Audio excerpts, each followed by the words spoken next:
আর্জেন্টিনার বিপক্ষে ৪-১ গোলে বিধ্বস্ত হওয়ার পর কোচ দরিভাল জুনিয়রকে ছাঁটাই করেছে Brazilian football confederation CBF.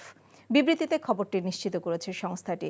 CBF তার প্রতি কৃতজ্ঞতা প্রকাশ করে ভবিষ্যতের জন্য শুভকামনা জানিয়েছে। এখন তার জায়গা কে নেবেন সেটি সবচেয়ে বড় প্রশ্ন। ২০২৪ সালে জানুয়ারিতে ব্রাজিলের কোচ হিসেবে দায়িত্ব গ্রহণ করেন দরিভাল। বিশ্বকাপ বাছাইয়ে ব্যর্থতা এবং কোপা আমেরিকায় কোয়ার্টার ফাইনাল থেকে বিদায়ী বেশ সমালোচনার মুখে ফেলে দরিভালকে। সব মিলিয়ে ১৬ ম্যাচ দায়িত্ব পালন করেছেন দরিভাল, যেখানে ৭ জয় এবং ৭ ড্রয়ের পাশাপাশি ২টি ম্যাচে হেরেছে ব্রাজিল।